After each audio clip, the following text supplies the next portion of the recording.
मेरे प्यारे देशवासियों, नमस्कार। अगस्त के इस महीने में आप सभी के पत्रों, संदेशों और कार्ड्स ने मेरे कार्यालय को तिरंगामय कर दिया है। मुझे ऐसा शायद ही कोई पत्र मिला हो जिस पर तिरंगा ना हो या तिरंगे और आजादी से जुड़ी बात न हो। बच्चों ने, युवा साथियों ने तो अमृत महोत्सव पर खूब सुंदर सुंदर चित्र और कलाकारी भी बनाकर भेजी है। आजादी के इस महीने में हमारे पूरे देश में हर शहर, हर गांव में अमृत महोत्सव की अमृत धारा बह रही है। अमृत महोत्सव और स्वतंत्रता दिवस के इस विशेष अवसर पर हमने देश की सामूहिक शक्ति के दर्शन किए हैं। एक चेतना की अनुभूति हुई है। इतना बड़ा देश, इतनी विविधताएं, लेकिन जब बात तिरंगा फहराने की आई तो हर कोई एक ही भावना में बहता दिखाई दिया। तिरंगे के गौरव के प्रथम प्रहरी बनकर लोग खुद आगे आए। हमने स्वच्छता अभियान और वैक्सीनेशन अभियान में भी देश की स्पिरिट को देखा था। अमृत महोत्सव में हमें फिर देशभक्ति का वैसा ही जज्बा देखने को मिल रहा है। हमारे सैनिकों ने ऊंची ऊंची पहाड़ की चोटियों पर, देश की सीमाओं पर और बीच समंदर में तिरंगा फहराया। लोगों ने तिरंगा अभियान के लिए अलग अलग इनोवेटिव आइडियाज भी निकाले, जैसे युवा साथी कृष्णिल अनिल जी ने।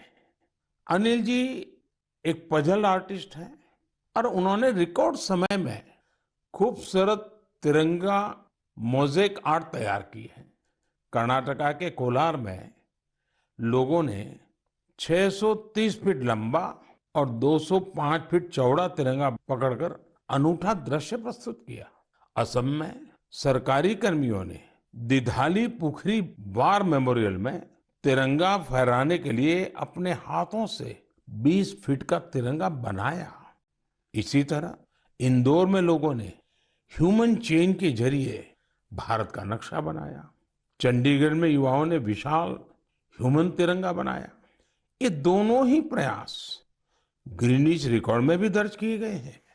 इस सब के बीच हिमाचल प्रदेश की गंगोट पंचायत से एक बड़ा प्रेरणादायी उदाहरण भी देखने को मिला।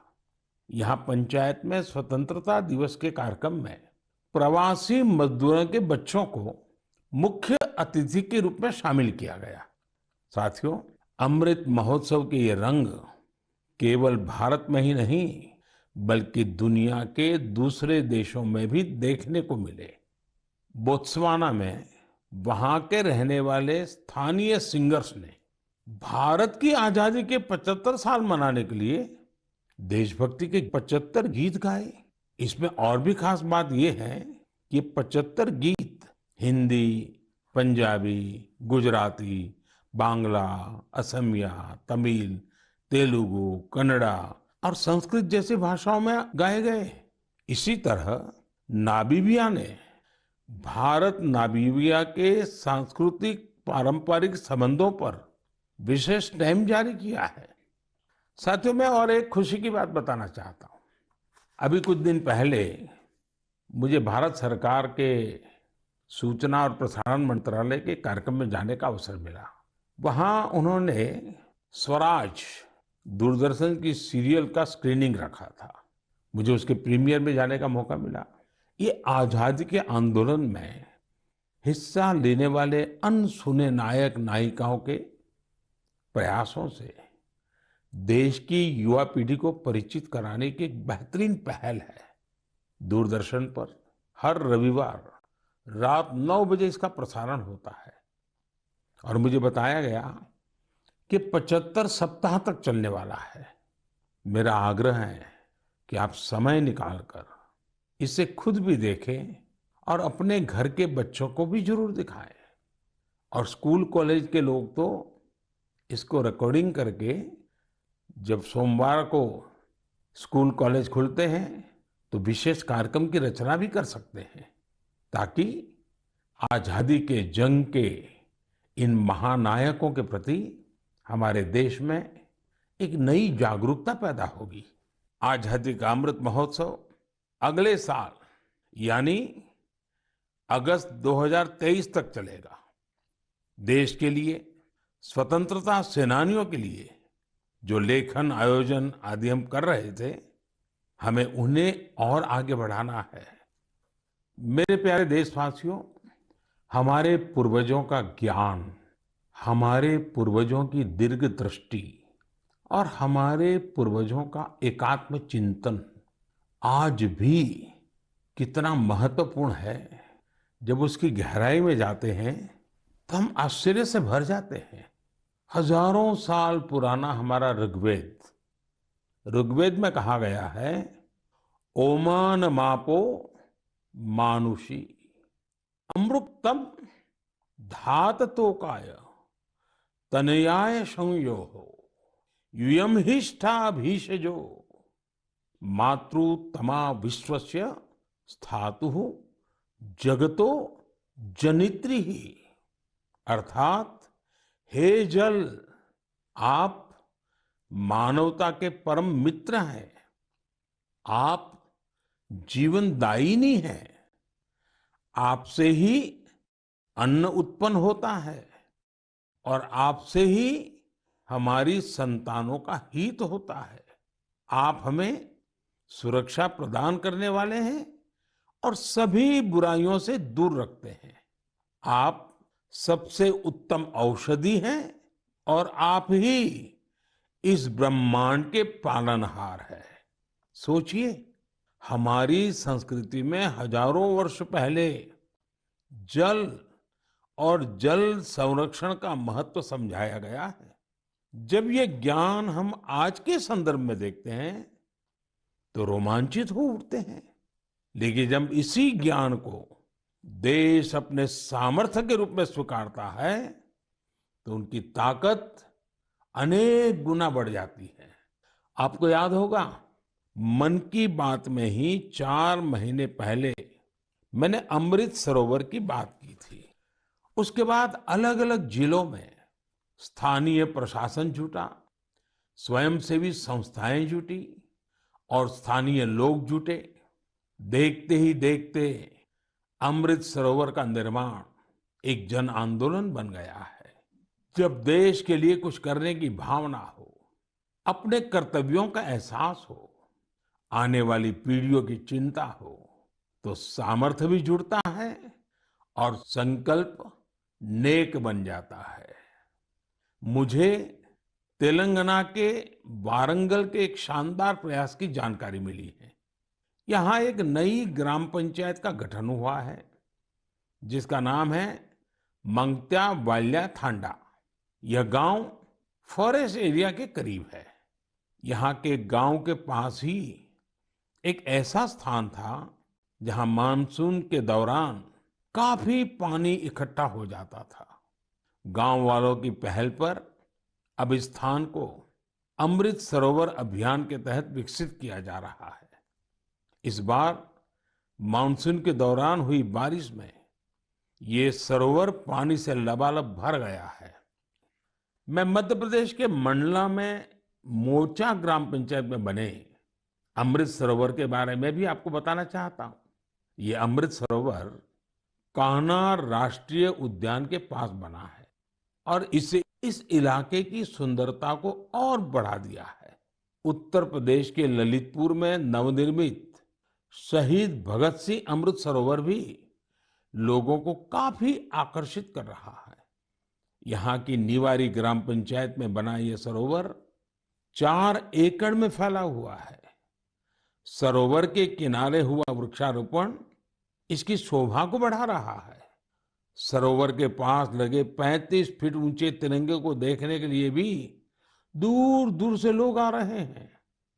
अमृत सरोवर का यह अभियान कर्नाटका में भी जोरों पर चल रहा है। यहाँ के बागलकोट जिले के बिलकेरूर गांव में लोगों ने बहुत सुंदर अमृत सरोवर बनाया है। दरअसल इस क्षेत्र में पहाड़ से निकले पानी की वजह से लोगों को बहुत मुश्किल होती थी। किसानों और उनकी फसलों को भी नुकसान पहुंचता था। अमृत सरोवर बनाने के लिए गांव के लोग सारा पानी चैनलाइज करके एक तरफ ले आए। इससे इलाके में बाढ़ की समस्या भी दूर हो गई। अमृत सरोवर अभियान हमारी आज की अनेक समस्याओं का समाधान तो करता ही है, हमारी आने वाली पीढ़ियों के लिए भी उतना ही आवश्यक है। इस अभियान के तहत कई जगहों पर पुराने जलाशयों का भी कायाकल्प किया जा रहा है। अमृत सरोवर का उपयोग पशुओं की प्यास बुझाने के साथ ही खेती किसानी के लिए भी हो रहा है। इन तालाबों की वजह से आसपास के क्षेत्रों का ग्राउंड वाटर टेबल बढ़ा है, वहीं इनके चारों ओर हरियाली भी बढ़ रही है। इतना ही नहीं, कई जगह लोग अमृत सरोवर में मछली पालन की तैयारियों में भी जुटे हैं। मेरा आप सभी से और खासकर मेरे युवा साथियों से आग्रह है कि आप अमृत सरोवर अभियान में बढ़ चढ़ करके हिस्सा लें और जल संचय और जल संरक्षण के इन प्रयासों को पूरी से पूरी ताकत दें, उसको आगे बढ़ाएं। मेरे प्यारे देशवासियों, असम के बोंगाई गांव में एक दिलचस्प परियोजना चलाई जा रही है, प्रोजेक्ट संपूर्णा। इस प्रोजेक्ट का मकसद है कुपोषण के खिलाफ लड़ाई, और इस लड़ाई का तरीका भी बहुत यूनिक है। इसके तहत किसी आंगनवाड़ी केंद्र के एक स्वस्थ बच्चे की मां एक कुपोषित बच्चे की मां से हर सप्ताह मिलती है और पोषण से संबंधित सारी जानकारियों पर चर्चा करती है। यानी एक मां दूसरी मां की मित्र बन उसकी मदद करती है, उसे सीख देती है। इस प्रोजेक्ट की मदद से इस क्षेत्र में एक साल में 90% से ज्यादा बच्चों में कुपोषण दूर हुआ है। आप कल्पना कर सकते हैं, क्या कुपोषण दूर करने में गीत संगीत और भजन का भी इस्तेमाल हो सकता है? मध्य प्रदेश के दतिया जिले में मेरा बच्चा अभियान, इस मेरा बच्चा अभियान में इसका सफलतापूर्वक प्रयोग किया गया। इसके तहत जिले में भजन कीर्तन आयोजित हुए, जिसमें पोषण गुरु कहलाने वाले शिक्षकों को बुलाया गया। एक मटका कार्यक्रम भी हुआ। इसमें महिलाएं आंगनवाड़ी केंद्र के लिए मुट्ठी भर अनाज लेकर आती हैं और इसी अनाज से शनिवार को बाल भोज का आयोजन होता है। इससे आंगनवाड़ी केंद्रों में बच्चों की उपस्थिति बढ़ने के साथ ही कुपोषण भी कम हुआ है। कुपोषण के प्रति जागरूकता बढ़ाने के लिए एक यूनिक अभियान झारखंड में भी चल रहा है। झारखंड के गिरिडीह में सांप सीढ़ी का एक गेम तैयार किया गया है। खेल खेल में बच्चे अच्छी और खराब आदतों के बारे में सीखते हैं। साथियों, कुपोषण से जुड़े इतने सारे अभिनव प्रयोगों के बारे में मैं आपको इसलिए बता रहा हूं क्योंकि हम सबको भी आने वाले महीने में इस अभियान से जुड़ना है। सितंबर का महीना त्योहारों के साथ साथ पोषण से जुड़े बड़े अभियान को भी समर्पित है। हम हर साल 1 से 30 सितंबर के बीच पोषण माह मनाते हैं।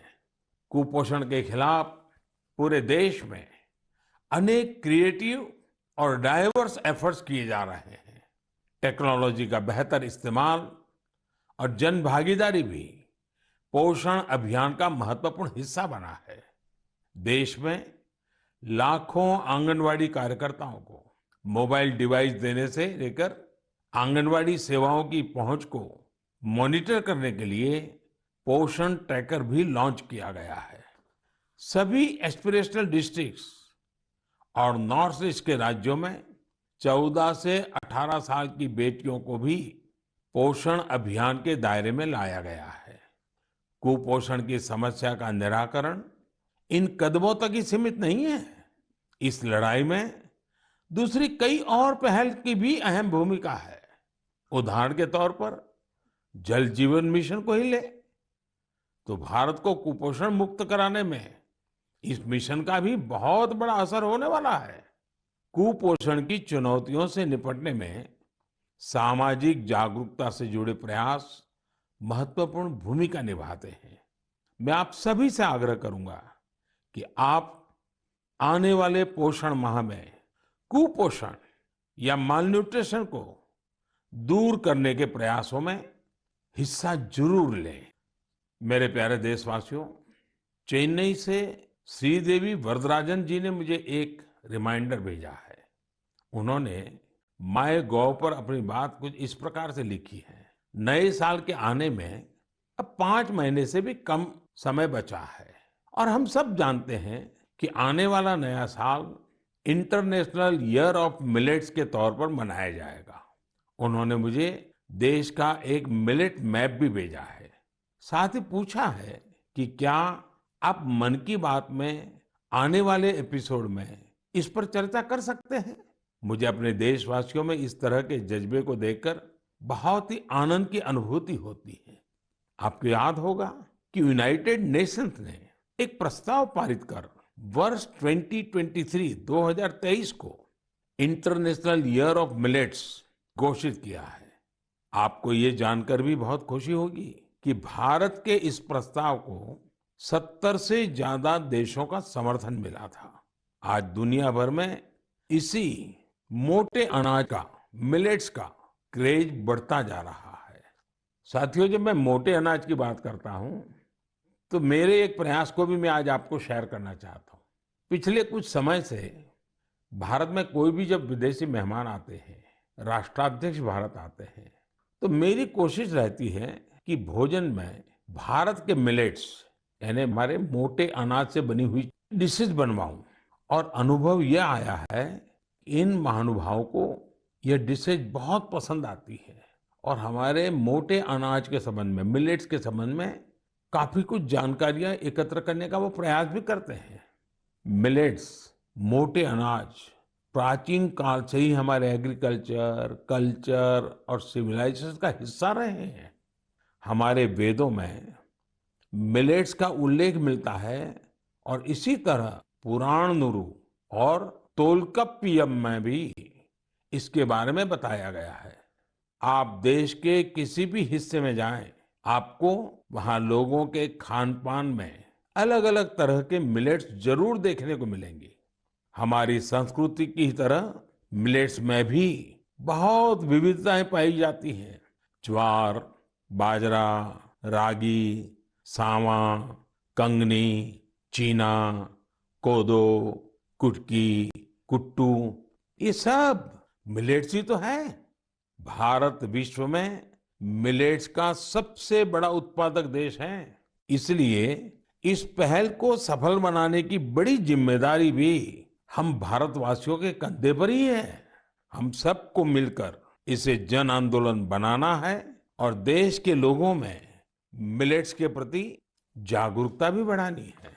और साथियों, आप तो भली भांति जानते हैं, मिलेट्स किसानों के लिए भी फायदेमंद है और वो भी खास करके छोटे किसानों को। दरअसल बहुत ही कम समय में फसल तैयार हो जाती है और इसमें ज्यादा पानी की आवश्यकता भी नहीं होती है। हमारे छोटे किसानों के लिए तो मिलेट्स विशेष रूप से लाभकारी है। मिलेट्स के भूसे को बेहतरीन चारा भी माना जाता है। आजकल युवा पीढ़ी हेल्दी लिविंग और ईटिंग को लेकर बहुत फोकस है। इस हिसाब से भी देखें तो मिलेट्स में भरपूर प्रोटीन, फाइबर और मिनरल्स मौजूद होते हैं। कोई लोग तो इसे सुपर फूड भी बोलते हैं। मिलेट से एक नहीं, अनेक लाभ है। ओबेसिटी को कम करने के साथ ही डायबिटीज, हाइपरटेंशन और हार्ट रिलेटेड डिसीज के खतरे को भी कम करते हैं। इसके साथ ही ये पेट और लीवर की बीमारियों से बचाव में भी मददगार है। थोड़ी देर पहले ही हमने कुपोषण के बारे में बात की है। कुपोषण से लड़ने में भी मिलेट्स काफी लाभदायक हैं, क्योंकि ये प्रोटीन के साथ साथ एनर्जी से भी भरे होते हैं।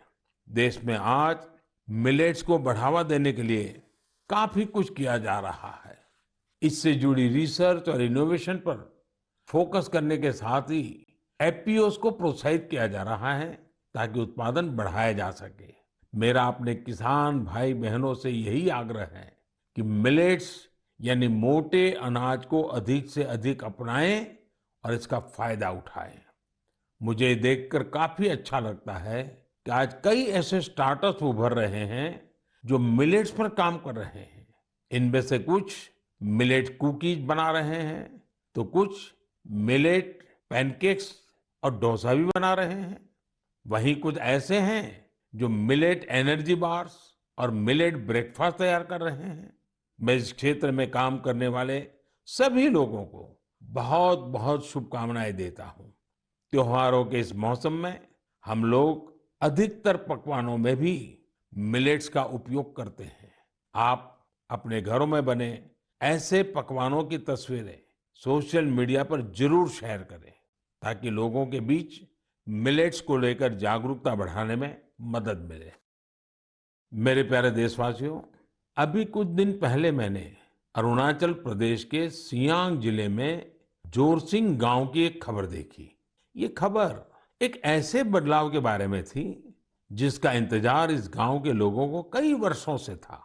दरअसल जोरसिंग गांव में इसी महीने स्वतंत्रता दिवस के दिन से 4G इंटरनेट की सेवाएं शुरू हो गई हैं।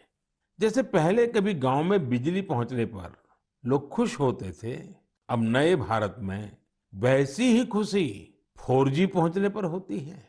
अरुणाचल और नॉर्थ ईस्ट के दूर सुदूर इलाकों में 4G के तौर पर एक नया सूर्योदय हुआ है। इंटरनेट कनेक्टिविटी एक नया सवेरा लेकर आई है। जो सुविधाएं कभी सिर्फ बड़े शहरों में होती थी, वो डिजिटल इंडिया ने गांव-गांव में पहुंचा दी है। इस वजह से देश में नए डिजिटल एंटरप्रेन्योर पैदा हो रहे हैं। राजस्थान के अजमेर जिले के सेठा सिंह रावत जी दर्जी ऑनलाइन ई स्टोर चलाते हैं। आप सोचेंगे ये क्या काम हुआ? दर्जी ऑनलाइन, दरअसल सेठा सिंह रावत कोविड के पहले टेलरिंग का काम करते थे। कोविड आया तो रावत जी ने इस चुनौती को मुश्किल नहीं बल्कि अवसर के रूप में लिया। उन्होंने कॉमन सर्विस सेंटर यानी CSC ई स्टोर ज्वाइन किया और ऑनलाइन कामकाज शुरू किया। उन्होंने देखा कि ग्राहक बड़ी संख्या में मास्क का ऑर्डर दे रहे हैं। उन्होंने कुछ महिलाओं को काम पर रखा और मास्क बनवाने लगे। इसके बाद उन्होंने दर्जी ऑनलाइन नाम से अपना ऑनलाइन स्टोर शुरू कर दिया, जिसमें और भी कई तरह से कपड़े वो बनाकर बेचने लगे। आज डिजिटल इंडिया की ताकत से सेठा सिंह जी का काम इतना बढ़ चुका है कि अब उन्हें पूरे देश से ऑर्डर मिलते हैं। सैकड़ों महिलाओं को उन्होंने अपने यहाँ रोजगार दे रखा है। डिजिटल इंडिया ने यूपी के उन्नाव में रहने वाले ओम प्रकाश सिंह जी को भी डिजिटल एंटरप्रेन्योर बना दिया है। उन्होंने अपने गांव में 1000 से ज्यादा ब्रॉडबैंड कनेक्शन स्थापित किए हैं। ओम प्रकाश जी ने अपने कॉमन सर्विस सेंटर के आसपास निशुल्क वाईफाई जोन का भी निर्माण किया है, जिससे जरूरतमंद लोगों की बहुत मदद हो रही है। ओम प्रकाश जी का काम अब इतना बढ़ गया है कि उन्होंने 20 से ज्यादा लोगों को नौकरी पर रख लिया है। ये लोग गांवों के स्कूल, अस्पताल, तहसील ऑफिस और आंगनवाड़ी केंद्रों तक ब्रॉडबैंड कनेक्शन पहुंचा रहे हैं और इससे रोजगार भी प्राप्त कर रहे हैं। कॉमन सर्विस सेंटर की तरह ही गवर्नमेंट ई मार्केट प्लेस यानी जेम पोर्टल पर भी ऐसी कितनी सक्सेस स्टोरी देखने को मिल रही है। साथियों, मुझे गांवों से ऐसे कितने ही संदेश मिलते हैं जो इंटरनेट की वजह से आए बदलावों को मुझसे साझा करते हैं। इंटरनेट ने हमारे युवा साथियों की पढ़ाई और सीखने के तरीकों को ही बदल दिया है।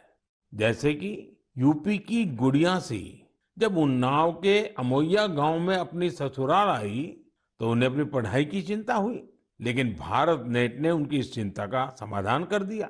गुड़िया ने इंटरनेट के जरिए अपनी पढ़ाई को आगे बढ़ाया और अपना ग्रेजुएशन भी पूरा किया। गांव गांव में ऐसे कितने ही जीवन डिजिटल इंडिया अभियान से नई शक्ति पा रहे हैं। आप मुझे गांवों के डिजिटल एंटरप्रेन्योर के बारे में ज्यादा से ज्यादा लिख करके भेजें और उनकी सक्सेस स्टोरीज को सोशल मीडिया पर भी जरूर साझा करें। मेरे प्यारे देशवासियों, कुछ समय पहले मुझे हिमाचल प्रदेश से मन की बात के एक श्रोता रमेश जी का पत्र मिला। रमेश जी ने अपने पत्र में पहाड़ों की कई खूबियों का जिक्र किया है। उन्होंने लिखा कि पहाड़ों पर बस्तियां भले ही दूर दूर बसती हो, लेकिन लोगों के दिल एक दूसरे के बहुत नजदीक होते हैं। वाकई पहाड़ों पर रहने वाले लोगों के जीवन से हम बहुत कुछ सीख सकते हैं। पहाड़ों की जीवन शैली और संस्कृति से हमें पहला पाठ तो यही मिलता है कि हम परिस्थितियों के दबाव में न आए तो आसानी से उन पर विजय भी प्राप्त कर सकते हैं। और दूसरा, हम कैसे स्थानीय संसाधनों से आत्मनिर्भर बन सकते हैं। जिस पहली सीख का जिक्र मैंने किया, उसका एक सुंदर चित्र इन दिनों स्पीति क्षेत्र में देखने को मिल रहा है। स्पीति एक जनजातीय क्षेत्र है। यहाँ इन दिनों मटर तोड़ने का काम चलता है। पहाड़ी खेतों पर ये एक मेहनत भरा और मुश्किल काम होता है, लेकिन यहाँ गांव की महिलाएं इकट्ठा होकर एक साथ मिलकर एक दूसरे के खेतों से मटर तोड़ती हैं। इस काम के साथ साथ महिलाएं स्थानीय गीत छपरा माझी छपरा ये भी गाती हैं। यानी यहाँ आपसी सहयोग भी लोक परंपरा का एक हिस्सा है। स्पीति में स्थानीय संसाधनों के सदुपयोग का भी बेहतरीन उदाहरण मिलता है। स्पीति में किसान जो गाय पालते हैं, उनके गोबर को सुखाकर बोरियों में भर लेते हैं।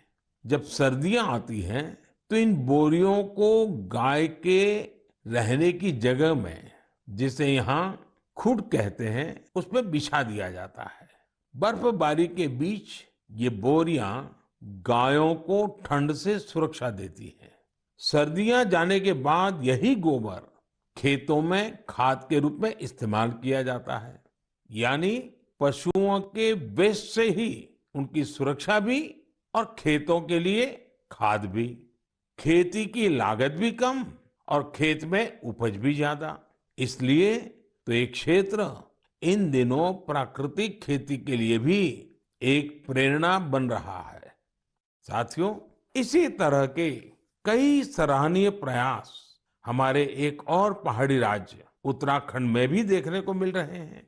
उत्तराखंड में कई प्रकार के औषधि और वनस्पतियां पाई जाती है, जो हमारे सेहत के लिए बहुत फायदेमंद होती है। उन्हीं में से एक फल है बेडू। इसे हिमालयन फिग के नाम से भी जाना जाता है। इस फल में खनिज और विटामिन भरपूर मात्रा में पाए जाते हैं।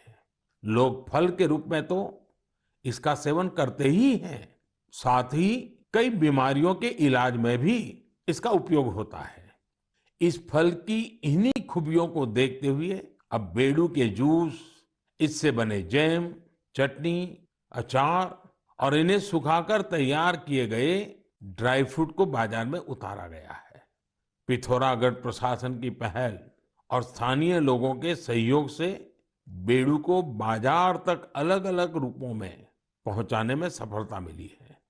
बेडू को पहाड़ी अंजीर के नाम से ब्रांडिंग करके ऑनलाइन मार्केट में भी उतारा गया है। इससे किसानों को आय का नया स्रोत तो मिला ही है, साथ ही बेडू के औषधीय गुणों का फायदा दूर दूर तक पहुंचने लगा है। मेरे प्यारे देशवासियों, मन की बात में आज शुरुआत में हमने आजादी के अमृत महोत्सव के बारे में बात की है। स्वतंत्रता दिवस के एक महान पर्व के साथ साथ आने वाले दिनों में और भी कई पर्व आने वाले हैं। अभी कुछ दिन बाद ही भगवान गणेश की आराधना का पर्व गणेश चतुर्थी है। गणेश चतुर्थी यानी गणपति बप्पा के आशीर्वाद का पर्व। गणेश चतुर्थी के पहले ओणम का पर्व भी शुरू हो रहा है। विशेष रूप से केरला में ओणम शांति और समृद्धि की भावना के साथ मनाया जाएगा। 30 अगस्त को हरतालिका तीज भी है। ओडिशा में 1 सितंबर को नुआखाई का पर्व भी मनाया जाएगा। नुआखाई का मतलब ही होता है नया खाना। यानी ये भी दूसरे कई पर्वों की तरह ही हमारी कृषि परंपरा से जुड़ा त्योहार है। इसी बीच जैन समाज का संवत्सरी पर्व भी होगा। हमारे ये सभी पर्व हमारी सांस्कृतिक समृद्धि और जीवंतता के पर्याय हैं। मैं आप सभी को इन त्योहारों और विशेष अवसरों के लिए शुभकामनाएं देता हूं। इन पर्वों के साथ साथ कल 29 अगस्त को मेजर ध्यानचंद जी की जन्म जयंती पर राष्ट्रीय खेल दिवस भी मनाया जाएगा। हमारे युवा खिलाड़ी वैश्विक मंचों पर हमारे तिरंगे की शान बढ़ाते रहें, यही हमारी ध्यानचंद जी के प्रति श्रद्धांजलि होगी। देश के लिए हम सभी मिलकर ऐसे ही काम करते रहें, देश का मान बढ़ाते रहें। इसी कामना के साथ मैं अपनी बात समाप्त करता हूं। अगले माह एक बार फिर आपसे मन की बात होगी। बहुत बहुत धन्यवाद।